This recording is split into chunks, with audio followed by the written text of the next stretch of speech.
My name is Marian Marinov, and today I'll be talking to you about MySQL security. I have been a system administrator since '96 and in the hosting industry since '99. So I have my fair share of dealings with MySQL. I'll share with you what I consider the security requirements for your MySQL instance and what you can do to make your instances more secure. So why would you need to secure MySQL? Most of the data that is kept in MySQL can be considered security related. So we have a lot of people keeping clear text passwords in MySQL, emails, physical addresses, phone numbers, anything that is considered identification data for the customers is stored in a database. For example, MySQL.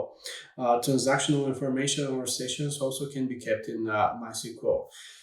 And for passwords themselves, they had to be hashed in the database, but yeah, it's not always the case. And even when they're hashed, they're not hashed with bcrypt, which is the security default these days. But for example, implemented with MD5, and also this MD5 is not with salt, or a single salt is used for all the MD5 passwords. So it's considered insecure.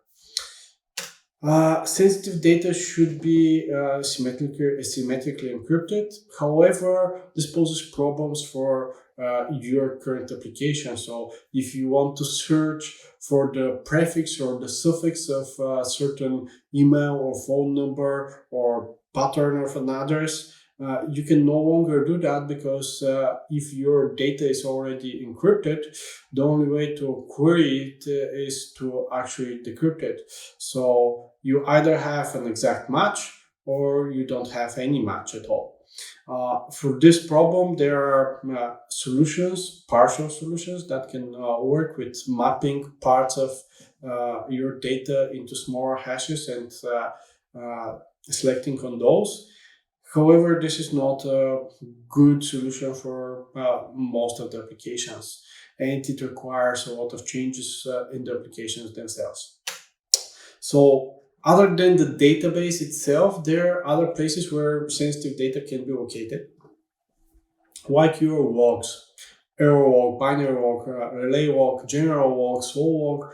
All of these have sensitive data in them. All of your queries can be there.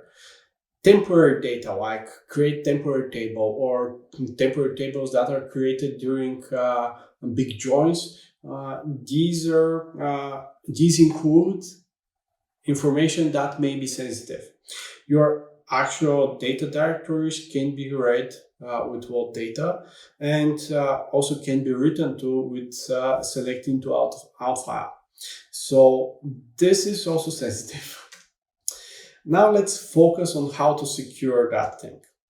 First, you can disable any of the logs if you don't use them. So if you don't use replication, you can disable the binary and relay logs and directly by using the log_bin and relay_log.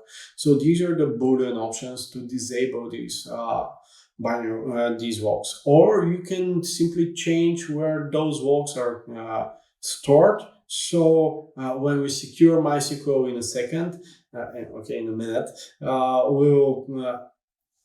MySQL process would not have access to that. General log keeps all of your queries there, and your error log can be disabled and enabled on the fly, and you can change the verbosity of this log. The default verbosity actually allows queries to be saved in the error log. So I would suggest that by default your verbosity is 2, and switch to 3 only when you need it. And I have to mention here that when you're using replication, there are certain queries that are considered from MySQL point of view unsafe for replication. And for those queries, you could have warnings. with the whole query inside of the error walk.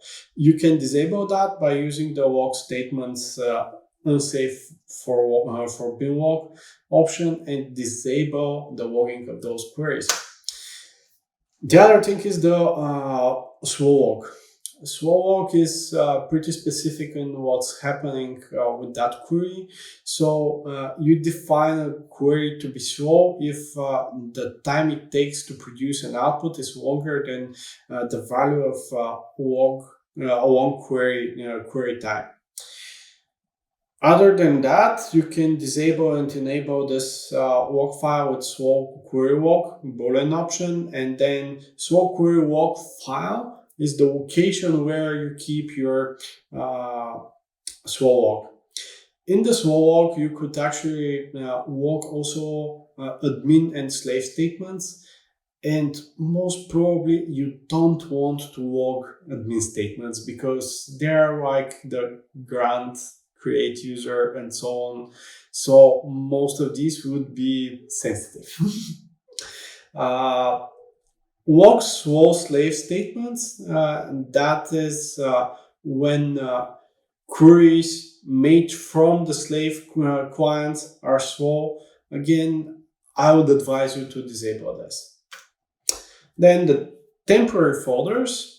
Generally, MySQL is using the system default temporary table, which is /tmp, for storing temporary tables and temporary data. That's not a good idea because other system users can have access to these temporary files and read those. So I would suggest to use the tmpdir option and change the temporary directory to something other than /tmp, and that directory should be owned only by the MySQL user and should have read and write permissions only for the MySQL users and nobody else. With tmpdir, you are changing the path where temporary tables are created. So create temporary table. Also, temporary data, information from joins that creates temporary tables. That data is also stored in the directory pointed by tmpdir. If you want, you can separate the temporary directory for InnoDB storage engine from the MySQL temporary data, and that would be possible with the InnoDB_tmpdir. This directory would store temporary sort files for big queries or authors. And then slave vault tmpdir. This option tells MySQL where to create temporary files for when it is replicating data to clients. For vault data, also where you can vault data from. And for vault data, that's interesting here. You can use MySQL to actually read any file from your file system with the vault data statement and get the contents of that file into a table inside MySQL. You have data and XML, so you can either vault data, which would be any data, or XML, which would be XML structured data. Vault data and vault XML statements are allowed if local win file is enabled. And also they are managed by the file privilege. So if your user doesn't have the file privilege, then it cannot use the vault data or vault XML statements. Keep in mind that a lot of database management tools may actually add the file privilege when they are creating the user. So if you're not creating the users by yourself on the command line, check if the users you have already created have the file permission, the file privilege. And secure file priv is an option that defines a path from where what data can be executed. This is very important because with this, you limit the file system access of all data. If you don't set this, MySQL has access to everything. Then there is the select into out file. Again, this is writing to a file from MySQL. This is controlled by, again, a local in file. If it is enabled, you can write to that file. It is also controlled by secure file pref option, which tells the server that it can create files only in the path that is pointed by secure file pref. And the important thing here is that if you haven't set secure file pref, you could actually override the my.cnf file, or you can read it and see that there is the init file option inside of it. And what is init file is it points to a file with SQL statements that are actually executed on the start of MySQL with the root user. So you can change the password of the root user, change the options on your MySQL server. Yeah, that's a bad option to have by default in your myCNF file. But if you have it and MySQL has access to write to the file that is with these queries, you can do select into out file and override that file. And actually, you cannot override files with into out file because this is a security precaution of MySQL. But if this file doesn't exist, you can create it and put whatever queries you want in it. So yeah, init file, bad in your myCNF. Don't have it on production servers. Out files should be created only in certain paths. Set your secure file pref for that. Chroot. Let's say, let's first explain what chroot is. Normally, every process on your Linux system has a root directory. And with chroot, you actually can change that root directory to somewhere inside your tree.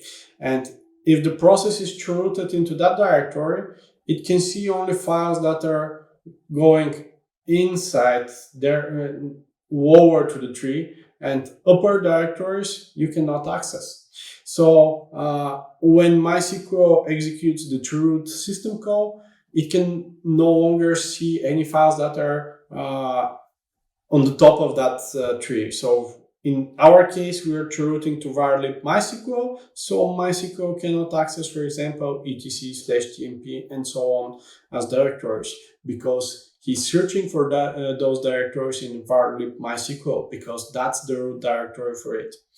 We are chrooting MySQL by simply adding this line in our myCNF configuration. Chroot equals and the path where we want to chroot. What chroot is giving you is a peace of mind for myself. I think that restricting file system access is a peace of mind. So MySQL process no longer have access to all of your file system. It only has access to its data. It prevents reading data from configuration files on your system or writing to files on your system. So the problems are that now you need to move your SSL certificates inside that directory where you chrooted MySQL, and you have to create the temporary directories, the directories for temporary data inside that chrooted directory, because otherwise MySQL wouldn't be able to create temporary data. And your PID and WOP files also have to be moved inside this chrooted directory. Now, firewalling MySQL. Putting MySQL on public IP is generally a bad idea. And so what I'm proposing here is to have a sensible firewall only for the MySQL service. We first create a chain called MySQL. Then in this chain, we're adding one IP address and one network, or how many IP addresses or networks you want. And then we drop all the traffic in that chain. And finally, we add a rule in the input chain that is all TCP traffic destined for port 3306 should go to the MySQL chain, and then it goes through the IPs and networks you have there. Then we have the possibility to allow only one specific user on this machine to access MySQL, and we can do this with the owner module of IP tables. So here we again match TCP traffic, destination port 3306. Then with the owner module, we are saying anyone that is not here we're disallowing everything except disallowing everyone except the app_user.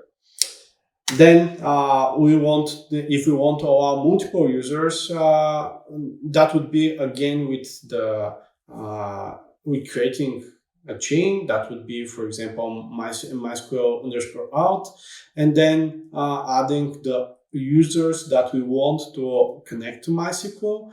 And in the output chain, we are adding matching all TCP connections to 3306 to go to our out chain. Or we can want to drop a specific user. We can say, okay, everyone that is that user, def user 1, cannot access. We had to add here. Sorry, we had to add here TCP match for our service. Yeah. Okay, so that's for one specific user, and this is only for firewalling TCP connections. But we also have the Unix socket, and we have to protect that one also. So generally, I would suggest changing the permissions to this socket file to 600. But that doesn't work for everything. So this would limit the access to MySQL only from the MySQL user and the root user, and everyone else on the machine wouldn't be able to access that. You can create pseudo rules for your devs so they can connect with the MySQL CLI client user interface to the server by adding lines like this one in your pseudo file, so you can have your devs authenticated again with a password before they can actually authenticate to MySQL with a password. However, this doesn't work for your web applications that are hosted on this machine, for example. So for those situations, I would suggest create another group. In our case, web_app. Add to this group your MySQL user and the app user. Then change the ownership of change the permissions of the socket to 660, which is read-write for the user, read-write for the group, and nothing for anyone else. And change the group of that socket to web_app. Now your web application can actually access this socket. Then for the authentication itself, never leave a MySQL user without a password.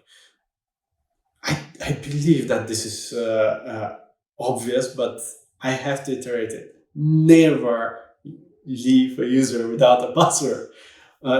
And on a public IP, that's a really stupid idea. Then try to avoid using the percent sign for the host part of your accounts. You don't want anyone one user to be able to connect from everywhere. You should know from where your users are connecting. If you're using host names in your usernames. So for example, peter@example.com. Keep in mind that if you add skip name resolve, these users would stop working simply because MySQL wouldn't resolve the example.com to anything.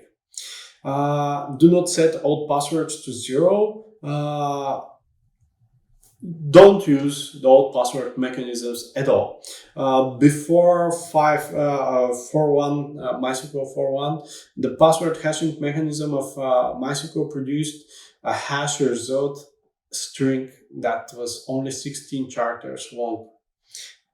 So in newer MySQLs, there is a new authentication protocol called Secure Authentication, and if the MySQL client, for example, PHP or Python or whatever is connecting to MySQL, the library is old or the MySQL CLI is old, it couldn't connect to newer MySQL servers. So Secure Out was created as a compatibility option, and it is enabled by default after 5.6.5, MySQL 5.6.5, which means that when this is enabled, older clients, older libraries cannot connect to your MySQL.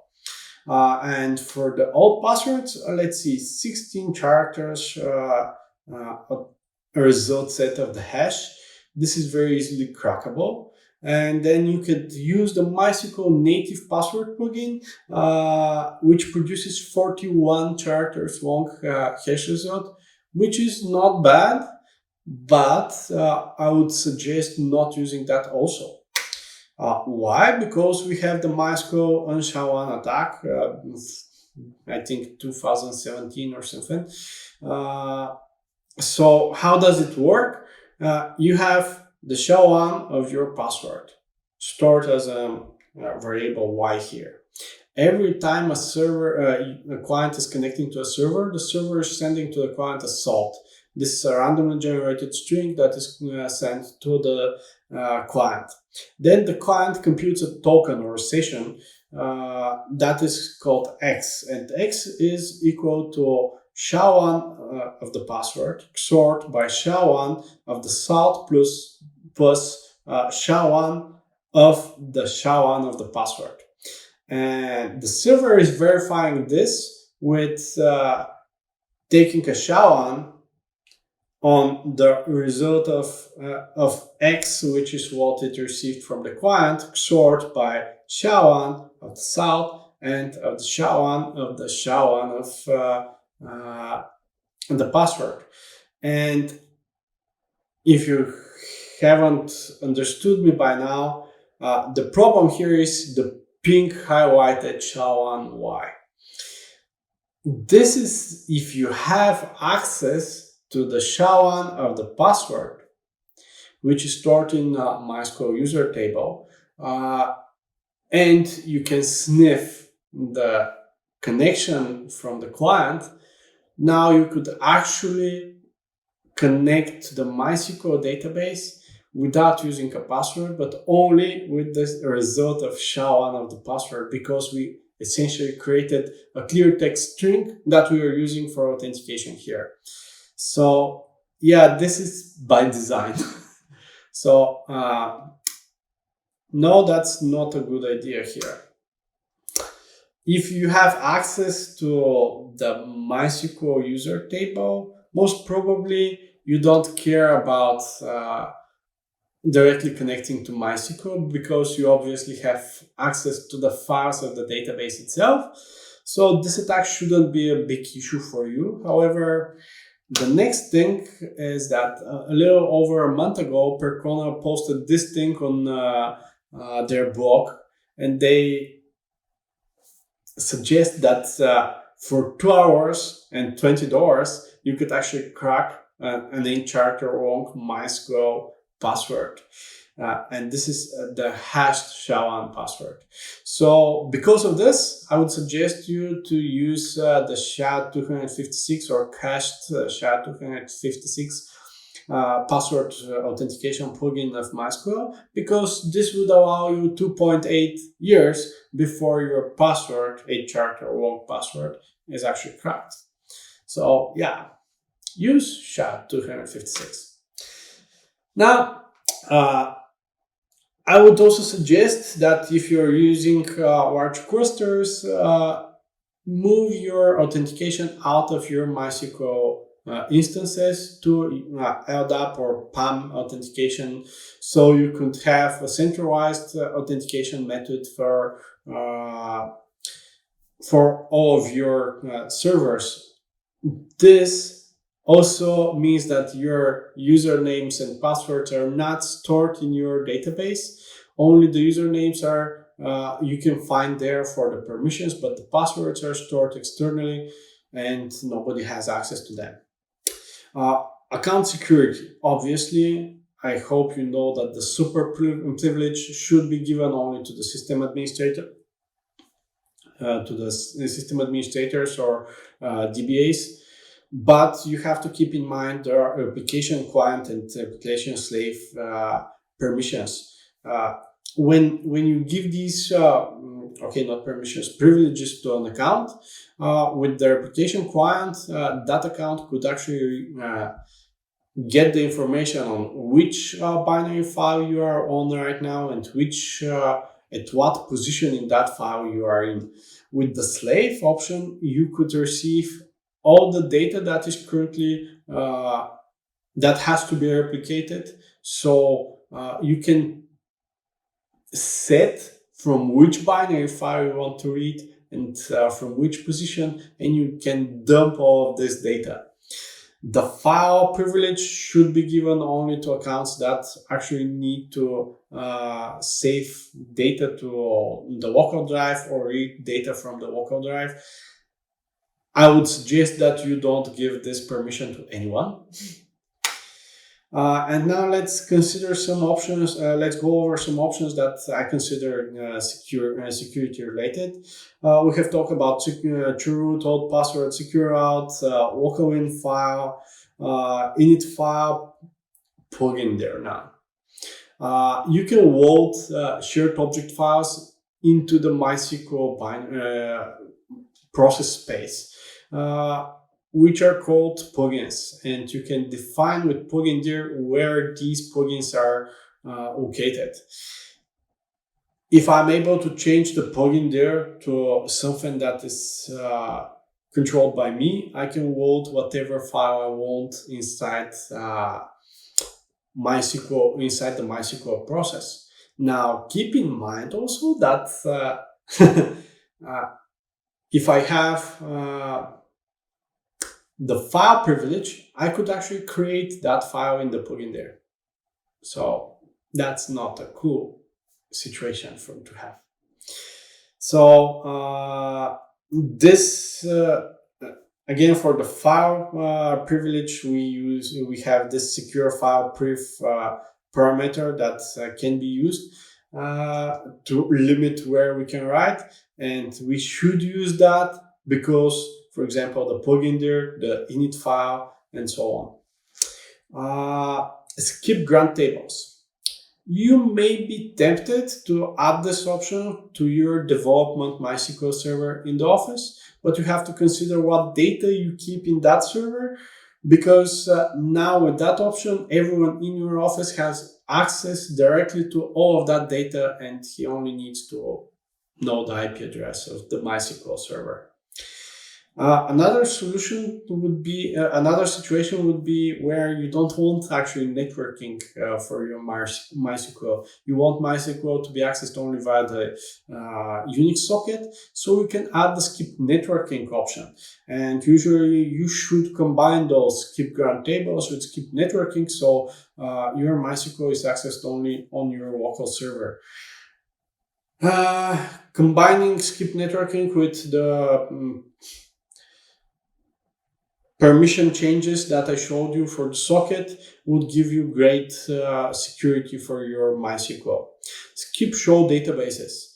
Normal users should only see the databases that they have access to, grants to those tables. They don't need to see all the databases you have on your server. So I would suggest that you keep this option enabled. This allows, this actually prohibits normal users from seeing all of your databases.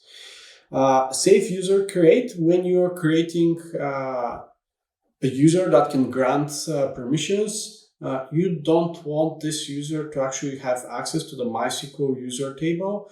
So with this enabled, you tell MySQL that every user that has grant privilege only can use the grant statement to grant privileges.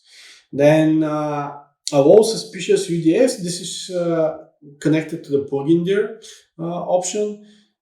By default, user-defined functions that are loaded from shared objects should have some prefix underscore the name of the function. However, with you can allow MySQL to call functions from shared objects that don't have any prefix, and this option actually allows you to call these functions that are not with a prefix. Why this is bad? Because you also have other system functions that you don't want users to be able to call, and this is why you have the actual prefix there that is required. Automatic SP privileges is when you're creating a user,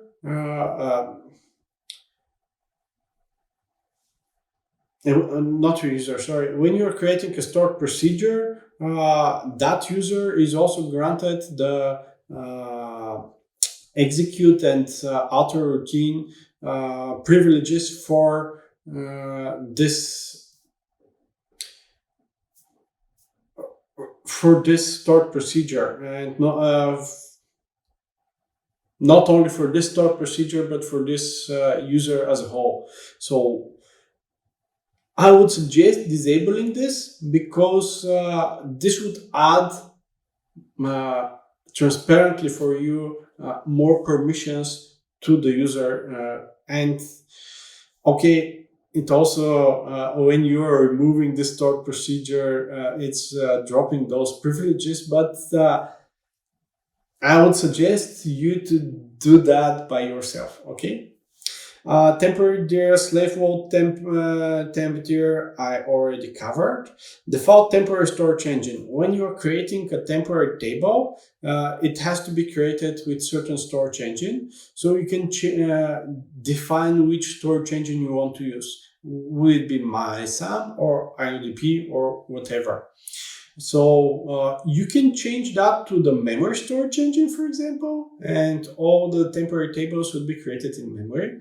That's an interesting situation. Why this is security related? Because if you use the memory storage engine, you actually don't store anything on in the temporary directory, which is nice. Then the internal temporary disk storage engine is an option that defines internal tables, like tables that are created, temporary tables that are created because of joins. What kind of storage engine would that use? Again, memory, or here you can actually use only MySam or INDB. And the security precaution here is that you have to keep in mind the INDB underscore TMP-dir and TMP-dir options, the paths that you actually set.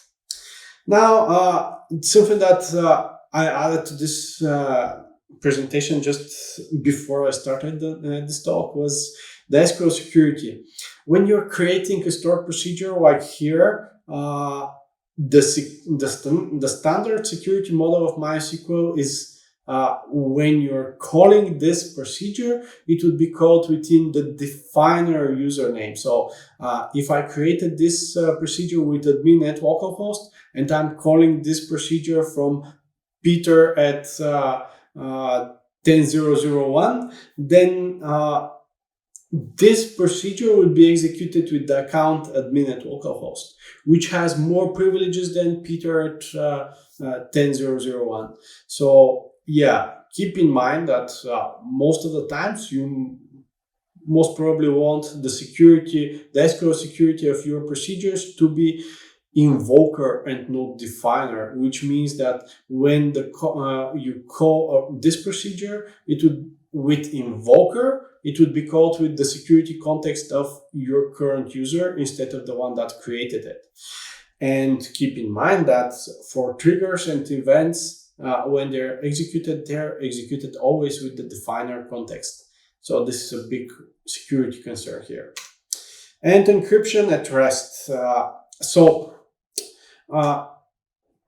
In 2016, both MariaDB and Percolor published information how you could secure your data, encrypt it while your MySQL server is not running. This comes built in from MySQL 5.7. However, there are some limitations to that. MySQL supports only on-disk encryptions for InnoDB and ExtraDB for MariaDB and Percola. And this is a problem because there are a lot of tables that are still MySAM. And another problem is that, for example, Galera Gcache files are not encrypted. The .theorem files are not encrypted. MySQL binlog command can no longer read the files directly. It has to connect to the MySQL servers to read it. Percona Extra Backup can't backup encrypted data. This may no longer be the case. I don't know, but it was the case at least 2 years ago. Audit plugin information can't be encrypted. General and slow walks can't be encrypted. Error walk is not encrypted. So if you're using the built-in mechanism of MySQL to encrypt your data, there are a lot of places where sensitive data is still present and is not encrypted. This includes temporary tables if they're created with MySAM storage engine. So you need to take a look here in these options, the default temporary storage engine and the internal temporary disk storage engine, simply because it is important when you're encrypting your data. And the log files obviously are not encrypted at all. I'm an OD and I prefer encryptFS or LUKS for encrypting the data at rest, simply because I would encrypt everything. The log files, the temporary files, all the data, and I really don't care what the storage engine was. I would encrypt all of that data. You could actually provision your servers with things like Kunsu and getting your data out of the vault of HashiCorp vault for the password. So it can be automated. It's not easily done, but it can be automated to secure your data. Now, I will take questions. Thank you.